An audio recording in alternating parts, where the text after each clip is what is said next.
ओम नमः शिवाय। जय भोलेनाथ। आप सभी का हमारे YouTube चैनल पर हार्दिक स्वागत है। प्रिय भक्तजनों, आज हम आपको बड़ी ही ज्ञानवर्धक एक कहानी सुनाने जा रहे हैं। एक महात्मा ने बताया कुत्ते को रोटी खिलाने के 8 फायदे के बारे में। तो इस कहानी को पूरा अवश्य सुनिएगा। यदि ये कहानी आपको अच्छी लगे तो कृपया वीडियो को लाइक, चैनल को सब्सक्राइब और इस वीडियो को ज़्यादा से ज़्यादा शेयर अवश्य करिएगा। तो चलिए आज की प्रेरणादायक कहानी को शुरू करते हैं। एक समय की बात है, एक गांव में सागर नाम का एक लड़का रहता था। वह अपनी जीवन में बहुत दुखी और परेशान रहता था। वह बस यही सोचता था कि मैं पूर्व जन्म में ऐसा कौन सा पाप किया था जो आज मुझे भोगना पड़ रहा है। एक दिन उसे पता चला कि गांव से दूर एक आश्रम में एक महात्मा जी रहते हैं। अगले दिन सागर महात्मा से मिलने के लिए निकल गया। वहां पहुंचकर सागर ने देखा कि महात्मा अपने आश्रम में कुछ लोगों को उपदेश दे रहे थे। तभी सागर महात्मा जी को प्रणाम किया और बोला, महात्मा जी, मेरे मन में एक प्रश्न कई दिनों से उठ रहा है। महात्मा जी ने कहा, भंते, तुम्हारे मन में वह कौन सा प्रश्न उठ रहा है? मुझसे निसंकोच होकर पूछो। तब सागर ने कहा, हे गुरुदेव, कुत्ते को एक टुकड़ा रोटी खिलाने से क्या फायदा होता है? तो महात्मा जी ने बताया, अगर मनुष्य कुत्ते को रोटी खिलाने के ये फायदे जान जाए तो वह कभी दुखी नहीं होगा, तथा जो भी मनुष्य इस फायदे के बारे में जान जाए तो उसका जीवन धन्य हो जाता है। उसे जीवन में कभी दुखों का सामना नहीं करना पड़ता है। जो भी मनुष्य इस संसार में कुत्ते को एक टुकड़ा रोटी खिलाता है उसे आज फायदा होता है और वह जीवन भर सुखी रहता है और मृत्यु के बाद मोक्ष की प्राप्ति होती है। महात्मा ने कहा, अक्सर मनुष्य कई मौके पर कुत्ते का नाम लिया करते हैं। किसी को गाली देते समय मनुष्य के जुबान पर कुत्ते का नाम आता है। मनुष्य गाली आदमी को देता है परंतु नाम कुत्ते का बदनाम होता है। क्या कुत्ते का जीवन इतना गया गुजरा है? महात्मा ने कहा, मैं तुम्हें एक कहानी सुनाता हूँ, उसे ध्यान से सुनना, फिर तुम्हें सब पता चल जाएगा। एक समय की बात है, एक काला कुत्ता था। वह बहुत ही लाचार था और भूखा प्यासा था। वह गांव में सबके घर जाता था, परंतु गांव में कोई भी व्यक्ति उसे एक टुकड़ा रोटी खाने को नहीं देता था। वह भूख के मारे इधर उधर घूमता रहता था। एक दिन वह कुत्ता गांव के बाहर एक नदी के किनारे एक ऋषि के आश्रम में पहुंच गया और ऋषि से कहने लगा, मुझे लगता है आप विद्वान तथा ज्ञानी हैं, इसलिए मैं भूखा प्यासा आपके पास आया हूँ। कृपा करके आप मुझे एक टुकड़ा रोटी दे दीजिए जिसे मैं खाकर अपनी भूख को शांत कर लूँ। तब उस ऋषि ने कहा, क्या तुम्हें गांव में किसी ने एक टुकड़ा रोटी नहीं दिया जिससे तुम्हारी भूख मिट सके? तो वह कुत्ता ऋषि से कहता है, आप मेरी बातों पर विश्वास नहीं करेंगे। ऋषि ने कहा, तुम बताओ, तुम्हारी बातों पर मैं अवश्य विश्वास करूंगा। तुम मुझे बहुत लाचार दिखाई पड़ते हो। तभी वह कुत्ता कहता है, ठीक है, मैं आपको अपनी बीती हुई बातें बताता हूँ। कुत्ता ऋषि से कहता है, मुनिवर, मैं दुनिया के लोगों से कहता हूँ, मुझ पर रहम करो। हमारा कोई घर नहीं होता है, कोई आश्रय नहीं होता है, कमा कर खाना हमें नहीं आता है, हमें वस्त्र भी पहनने का ज्ञान नहीं है। इसीलिए सर्दी, गर्मी और बरसात में हम ऐसे ही घूमते रहते हैं। हमें पढ़ना लिखना भी नहीं आता। आपकी तरह हमें अनुशासन भी नहीं आता। हमें आपकी तरह बोलना नहीं आता। ये हमारा दुर्भाग्य ही समझिए, परंतु हमें आपकी तरह भूख भी लगता है। चोट लगने पर हमको भी आपकी तरह पीड़ा होती है। हमें आपकी तरह रोना भी आता है। बस इस कामों में हम आपके साथ बराबरी ही करते हैं। इसीलिए हम पर दया दिखाइए, हमें और कष्ट मत दीजिए। ईश्वर ने तो वैसे ही हमें कष्ट देकर भेजा है, ऊपर से आप लोग परेशान करते हैं। हम आपकी तरह मनुष्य नहीं हैं, हम पराधीन जीव हैं। जब हमारा जन्म हुआ उस समय हमारे आँख कान बंद थे, कुछ सुन नहीं सकते। कह सकते हैं कि उस समय आपके जन्म पर जैसे नाच गाना होता है, बाजे बजते हैं, खुशी मनाई जाती है, हमारे जन्म पर ये सब नहीं हुआ होगा। हमारे जन्म पर किसी ने खुशी नहीं मनाई होगी। हम जिस बिछौना पर थे वह रुई सा नरम तो था, सर्दी बिल्कुल नहीं लगती थी। मैं मन में सोच रहा था कि किसी बड़े घर में पैदा हुआ हूँ। लेकिन जब हमारी आँख खुली तो मैंने देखा कि हमारी माँ, जिसे आप लोग कुतिया बोलते हो, वह अपने 5 बच्चों को छाती से चिपकाकर एक राख के ढेर पर पड़ी थी। हम 5 भाई थे, बाकी 4 भाई तो लाल और भूरे थे। मैं अकेला ही काले रंग का था। सबसे छोटा मैं ही था, इसीलिए कमज़ोर था। मेरी माँ हम लोगों के पास कम ही आती थी, क्योंकि उसे भी अपने भोजन की व्यवस्था करनी पड़ती थी। यदि वह ना खाती तो हमें दूध कहाँ से पिलाती।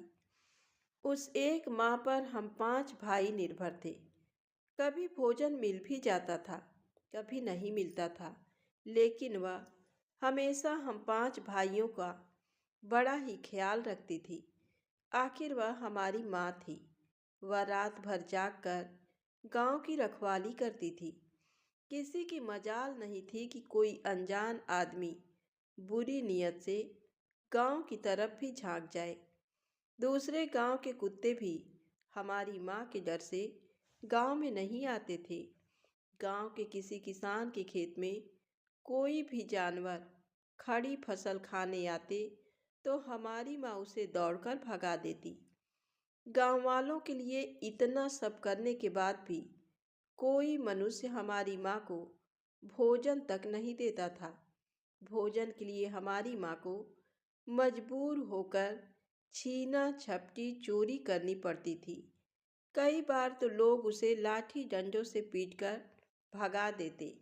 बेचारी उस दिन भूखी रहकर पेट की आग से जलती रहती थी। कुत्ता महात्मा जी से कहता है, आखिर भूख तो हमें आपकी तरह ही लगती है। ऊपर से उसे अपने 5 बच्चों की चिंता भी लगी रहती थी। आखिर माँ जो थी, भूख उसे चैन से बैठने नहीं देती थी और गांव वालों का भी उसे देखकर हृदय नहीं पसीजता था, तथा उसे बेबस होकर उन लोगों के घरों में चोरी से घुसना पड़ता था और खाने की कोई चीज़ मिल जाती तो उसे खाकर अपने पेट की आग बुझा लेती थी। कई बार लोग उसे खाने की वस्तु ले जाते हुए देखते तो लाठी डंडे लेकर उसके पीछे पड़ जाते थे। कुछ निर्दयी लोग तो उसे कई बार घर के अंदर बंद करके पीटते थे, हमारी माँ का बुरा हाल कर देते थे। फिर वह कुत्ता ऋषि से कहता है, मुनिवर, हमारी माँ ने क्या बिगाड़ा था?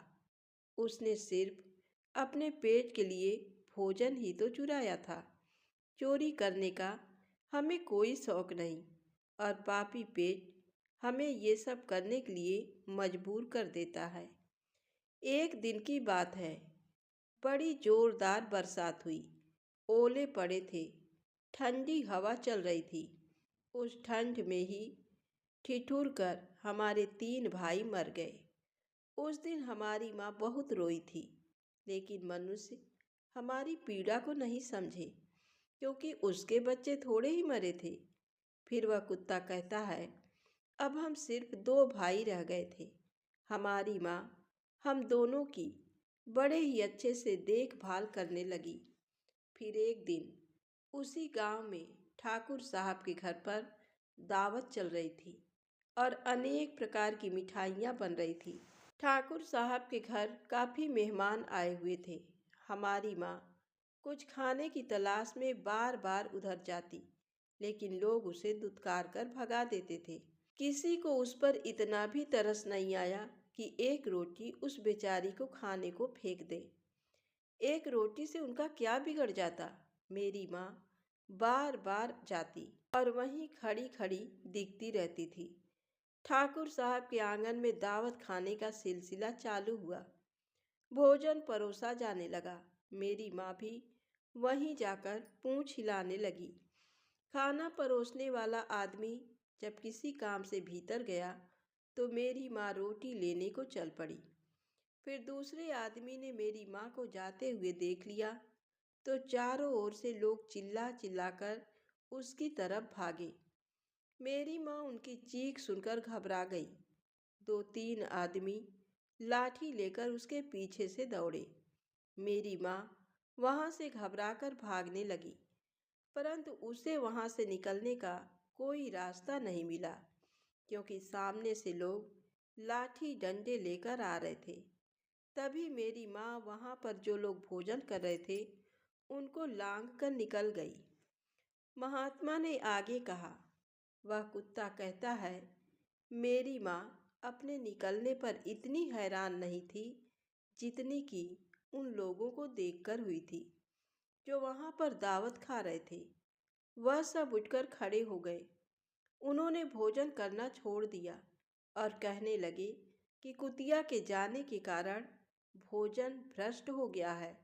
सब एक दूसरे से विचार विमर्श कर रहे थे कि अब क्या किया जाए। खाना तो सब खराब हो गया। फिर ठाकुर साहब फूट फूट कर रोने लगे। कुछ लोग तो ये भी कह रहे थे कि भाई कुतिया के लांघने से भोजन खराब कैसे हो गया। उसने खाने में या खाने की थाली में मुंह थोड़ी डाला है, सिर्फ ऊपर से लांघ कर ही तो गई।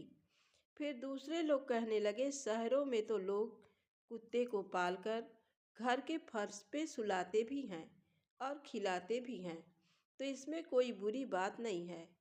अगर कुतिया लांघ कर गई है तो भोजन खराब नहीं हुआ है। लेकिन उनमें से कुछ लोग बड़े घरों से ताल्लुक़ रखते थे। उन्होंने एक भी नहीं चलने दी। वह कह रहे थे कि भोजन तो भ्रष्ट हो गया, ये हमारे खाने के लायक नहीं है। आखिरकार उनकी बात मानी गई। अब तो वह सारा भोजन गरीबों में बांट दिया गया। उस दिन तो मेरी माँ को खूब पेट भर के खाना मिला था। ऐसा सुख उसने जीवन में कभी नहीं पाया था। लेकिन वह सुख उसके लिए बड़ी मुसीबत बन गया।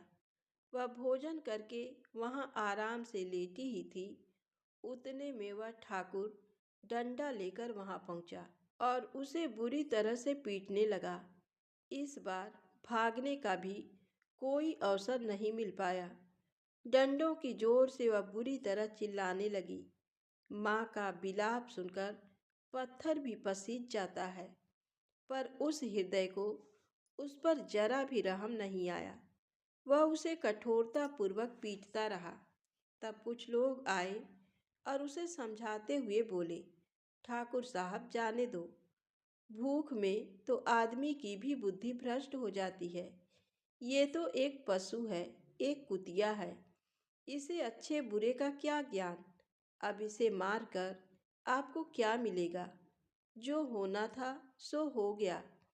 लोगों के समझाने के बाद उसने हमारी माँ को पीटना बंद किया। माँ ने आकर सारी कहानी हम दोनों भाइयों को सुनाई। हमने सोचा कि कितना कष्ट भरा है हम कुत्तों का जीवन। आदमी एक रोटी के टुकड़े के बदले एक चोर के जैसा पिटता है। बेकार है ऐसे लोग जो हम लोगों की पीड़ा को नहीं समझते। वह कुत्ता कहता है, एक दिन की बात है, उसी गांव के बाहर एक ब्राह्मण आकर ठहरा हुआ था। उसने अपने भोजन के लिए एक जगह चूल्हा बनाया और उस पर दाल बनाने के लिए रख दी। उसके बाद आटा गूंथ कर रख दिया और वहीं पास में कुएं पर पानी लेने चला गया। इधर कहीं से मेरी माँ भी घूमती हुई वहीं पहुँच गई। उसने आटे को देखा तो सोचने लगी कि शायद इस आटे का उपयोग नहीं। यही सोचकर वह उस आटे को खाने लगी। इधर उस ब्राह्मण ने कुएं के पास से देखा कि उसका आटा एक कुतिया खा रही है, तो वह बड़ा दुखी हुआ। वह बेचारा रोने लगा, क्योंकि वह भी 2 दिनों का भूखा और थका हुआ था। कुछ लोगों ने उसे कहा, अरे ब्राह्मण देवता, इस कुतिया ने तुम्हारा भी आटा बिगाड़ दिया। कल तो इसने ठाकुर साहब की पूरी रसोई बिगाड़ कर रख दी थी। ब्राह्मण दुखी होता हुआ बोला, भाई मुझे क्या मालूम था ये दुष्ट कुतिया मेरे आटे को खाने के लिए घात लगाए बैठी है। ब्राह्मण ने अब बहुत गुस्से में लाठी लेकर उस कुतिया के ऊपर टूट पड़ा। माँ उस आटे को ठीक से खा भी नहीं पाई थी, पर उससे ज्यादा उस पर लाठी बरस गया। महीने भर तक मेरी माँ लड़खड़ाते हुए घूमती रही। तब उस दिन समझ में आया कि आदमी कितना खुदगर्ज है। हम उसका कोई भी कार्य करते हैं तो भी वह हमें नहीं समझता। आगे कुत्ता कहता है, हमारी कमी ये है कि हम उन्हीं मतलबी इंसानों के अधीन रहना चाहते हैं जो हमें कष्ट देता है। जो हमें प्यार से खिलाते हैं, हम उसके कितने काम आते हैं ये नहीं पता। उनके घर की रखवाली तो करते हैं, साथ ही साथ और भी बहुत सारे लाभ हैं जिन्हें मनुष्य नहीं जानता। महात्मा ने कहा, यदि मनुष्य कुत्ते को रोटी खिलाने के फायदे जान जाए तो अपने जीवन में होने वाले नुकसान से बच सकता है। आज मैं आपको बताऊंगा कुत्ते को रोटी खिलाने के 8 फायदे। मनुष्य को पता नहीं है कि जब भी घर में रोटी बनाई जाती है तो सबसे पहली रोटी गौ माता की होती है और पिछली रोटी कुत्ते की होती है। महात्मा ने कहा, ऐसा ही विधान भगवान ने बनाया था, लेकिन भगवान के बने उस विधान को भूलकर मनुष्य अगली और पिछली रोटी स्वयं ही खा जाता है। इसका दुष्परिणाम उसके जीवन पर पड़ता है। कुत्ता वह प्राणी है जिसको रोटी खिलाने से मनुष्य के जीवन में पड़ने वाले ग्रहों के दोष भी दूर हो जाते हैं। महात्मा ने कहा, कुत्ते को रोटी खिलाने का पहला फायदा। कुत्ते को रोटी खिलाने से शनि की नकारात्मक शक्तियाँ प्रभाव कम हो जाता है। शनि ग्रह जब अपनी कुदृष्टि डालता है तो हर मनुष्य बर्बाद हो जाता है। जिस व्यक्ति पर उनकी महादशा का आरंभ हो जाता है तो बने बनाए काम अपने आप बिगड़ने लगते हैं और वह मनुष्य आर्थिक तंगी का शिकार हो जाता है। उस स्थिति में व्यक्ति यदि कुत्ते को रोटी खिलाता है तो उस पर शनि का दुष्परिणाम बहुत ही कम हो जाता है। कुत्ते को रोटी खिलाने का दूसरा फायदा। कुत्ते को रोटी खिलाने से भाग्य आपके पक्ष में हो जाता है। आपके घर के अंदर नकारात्मक शक्ति नष्ट हो जाती है। कुत्ते को रोटी खिलाने का तीसरा फायदा। कुत्ते को रोटी खिलाने से माता लक्ष्मी प्रसन्न हो जाती हैं और आपके घर में धन दौलत की कभी कमी नहीं रहती। रोटी खिलाने का चौथा फायदा। कुत्ते को रोटी खिलाने से आपके ऊपर कर्ज नहीं चढ़ता और जो पहले से कर्जदार हैं उससे भी मुक्ति मिल जाती है। पांचवा फायदा। कुत्ते को सुबह शाम भोजन देने से आपका व्यापार बहुत अच्छे से चलता है। कुत्ते को रोटी खिलाने का छठा फायदा। जो भी व्यक्ति कुत्ते को रोटी देता है उसकी आयु में वृद्धि होती है और अटका हुआ धन वापस मिल जाता है। कुत्ते को रोटी खिलाने का सातवां फायदा। कुत्ते को रोटी देने से हमेशा आपका स्वास्थ्य अच्छा बना रहता है और मानसिक रूप से आप मजबूत रहते हैं। आपका मन हमेशा ऊर्जावान रहता है। अच्छे विचार आपके मन के अंदर आते हैं। कुत्ते को रोटी खिलाने का आठवां फायदा। कुत्ते को रोटी खिलाने से भगवान प्रसन्न रहता है, क्योंकि भगवान को समस्त जीवों की चिंता रहती है और जो समस्त जीवों पर दया दिखाता है भगवान भी उस मनुष्य से हमेशा प्रसन्न रहते हैं। भगवान की कृपा सदैव उस परिवार पर बनी रहती है। आपने बड़े बुजुर्गों से सुना होगा, वह कहते हैं कि जब कुत्ता रोता है तो अपशकुन होता है, कोई संकट आता है, किसी की मृत्यु होती है। इसलिए कुत्ते को कभी रुलाना नहीं चाहिए। इस प्रकार से महात्मा ने सागर को कुत्ते को रोटी खिलाने के 8 फायदे बताएं, और जो भी मनुष्य कुत्ते को रोटी खिलाता है उसे इन 8 फायदे का फल प्राप्त होता है। तो दोस्तों, यदि ये वीडियो पसंद आई हो तो वीडियो को लाइक करें और शेयर करें। जय माता दी, जय भोलेनाथ।